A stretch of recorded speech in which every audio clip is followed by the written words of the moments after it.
Om Shri Ganeshaya Namaha. Om Saraswatyai Namaha. Om Sadgurubhyo Namaha. Shri Arunachalam, Shri Arunachalam, Shri Arunachalam. Hari Om, devotees and seekers all around the world. Greetings from Arunachala. Today we are going to take a interesting question from one Sri D.K.S. Murthy. He is one of our trustees and also a seeker from Chennai. His question: Hari Om Swamiji, my question is, how to measure one's spiritual progress? Can it be expressed in terms of certain levels, maybe percentages, in the 3 stages of Shravanam, Mananam and Nididhyasanam, ultimately culminating in moksha? This is his question. Basically, his question is how to measure one's spiritual progress. Dear Murthy ji, it is a little tricky question what you have asked. Though our spiritual progress is clearly observed and noted but by our gurus, the spiritual teachers, it is not very evident to us, as it is very subtle and gradual, like the blossoming of a flower.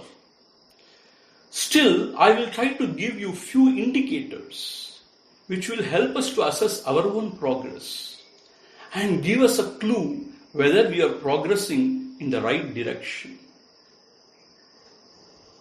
I don't know everything. Whatever little I have learned from our teachers and understood through life's experience shall share with you.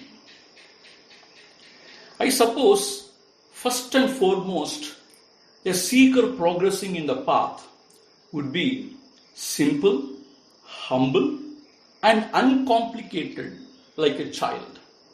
He may not too much think about the past or would have any fantastic ambitions about the future. He would be happily living in the present, contented and cheerful, doing whatever he is supposed to do as per life's demands. So first and foremost, living in the present, contented and happy. Then he may readily accept whatever happens to him without much fuss as the will of the Divine Lord, and goes through it without complaining, I suppose. So the total acceptance. In his interaction with the world, he may live like a lotus leaves and the water. They say, Tamara ilayum tannirum. Meaning, living very much in the world, but not touched by it or bound by it. He may be friendly to everyone and wishing them good, but not too much interfering with anyone's life or bound by anybody's affection. Meaning more and more detached. I suppose he is always balanced. Samatvam yoga uchyate, says Sri Krishna. He would be a living example of samatvam. And he would be full of sattvam, quiet and serene. He would be happy in others' progress. He will never feel insecure. So, this is another thing, sattvic and balanced. He, because of his Shravanam, listening to the scriptures from a competent teacher, and Mananam, independent reflection of what he has heard, would have a great clarity about life, his duties, his goal, and the path leading to the goal. His faith could not be shaken, I suppose, and his resolve could not be dampened. Therefore, clarity and unshakable faith. He would be much focused and would be having a burning desire to know the truth. I suppose he would be very self-controlled and doesn't waste much of his time in unwanted distractions of life. I mean, focused and earnest. When he sits for meditation, his mind would become naturally quiet without much effort, and he would be able to glide into that undivided consciousness, which is indicated as akhanda bodham, within no time. So this ability to withdraw and dive deep within. More and more he will love to live in solitude, and more he is contented in his own self. Meaning, he will be more and more a Atma Raman, Ananda Ramanan, a Atma Nishthan. He will be very egoless, same to all beings, meaning Samadrushti, and would be full of love and compassion. Therefore, I suppose he would be an embodiment of Samadrushti and Karunamurti. So watch out for these parameters in you. Number 1, are you living in the present, contented and happy? Number 2, are you having total acceptance?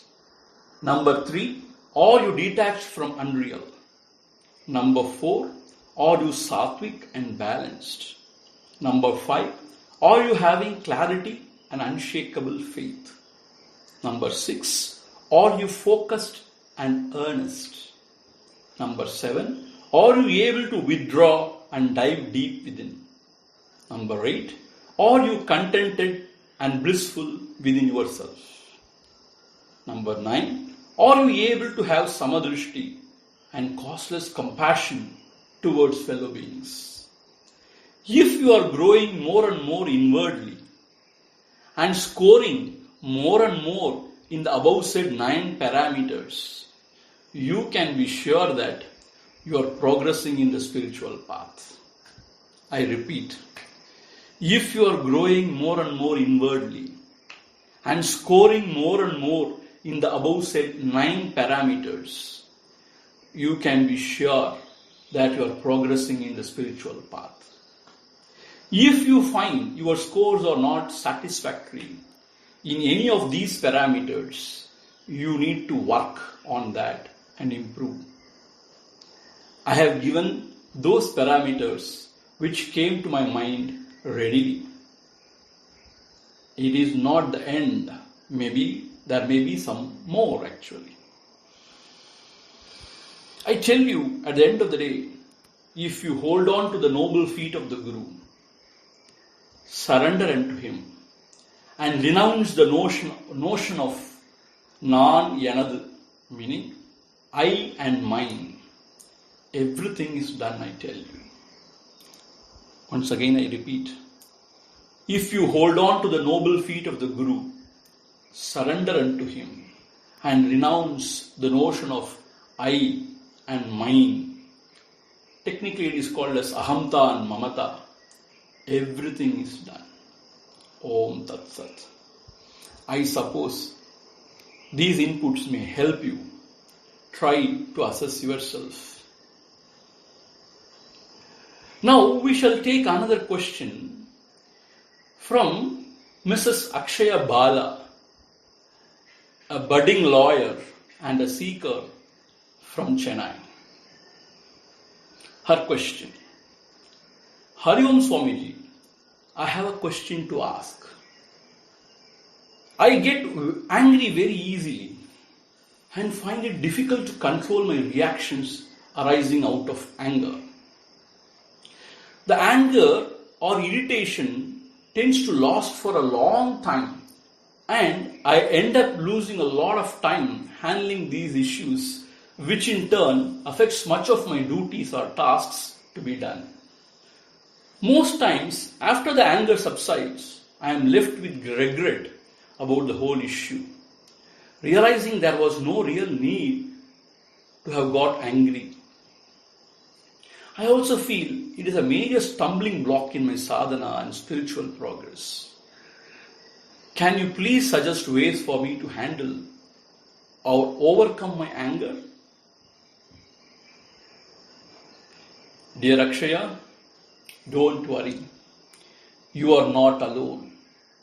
Very many of us are with you in the same boat. Relax.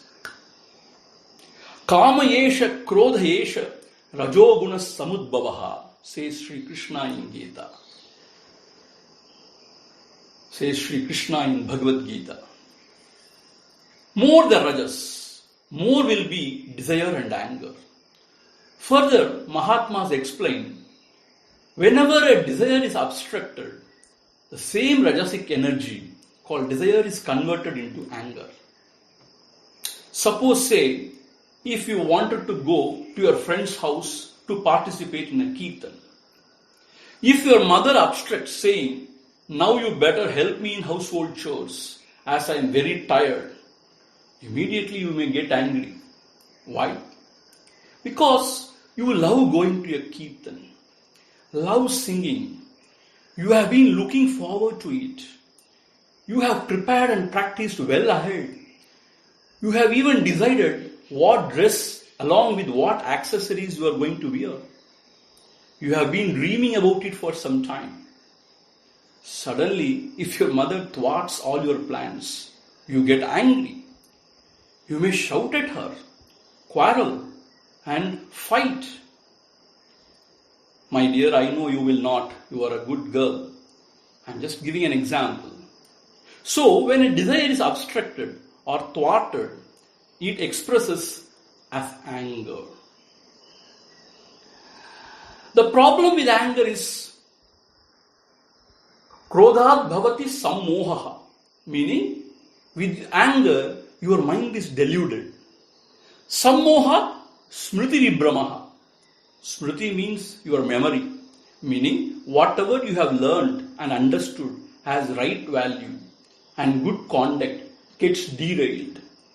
Then smriti bhramshat buddhinashaha, buddhinashat pranashyati, says Sri Krishna in Bhagavad Gita. When the memory of good and bad is lost, you completely lose your power of discrimination. And when discrimination is lost, man perishes. Why? Because he utters or does such thing which doesn't befit his stature in evolution. And therefore, he regrets so much, sometimes regrets for his whole life. Therefore, as a devotee of Sri Krishna, when you ponder deeply over his words and understand its significance, meaning how it destroys a person, you will take a strong resolve, sankalpa, deep within that you will not fall a victim to this destructive emotion. This is the first and foremost step. I will repeat. As a devotee of Sri Krishna, when you ponder deeply over his words and understand its significance, meaning how anger destroys a person, you will take a strong resolve, sankalpa, deep within that you will not fall a victim to this destructive emotion. Most of us justify anger or sometimes even glorify. That is why we are unable to come out of it. When we can take a strong resolve deep within, born out of understanding, that I will not fall a victim to this destructive emotion, then the anger can be handled. Once when you take a strong sankalpa, it will work in your subconscious mind. Remember, once when you take a strong sankalpa, it will work in your subconscious mind. And you will become more and more aware when anger rises in you. When you can be aware of this emotion at that very moment, when it is taking hold of you, you will not go mad. Meaning, you will not fall a victim to it. I tell you, when you can be aware of this emotion at that very moment, when it's taking hold of you, you will not fall a victim to it. Then you will choose whether to get angry or not. It is very strange but true. Now, if you feel the situation warrants you to show anger, you will show anger with right intensity without losing yourself. Without losing your control. Yes, in life, there are times you need to show anger. There you may have to show.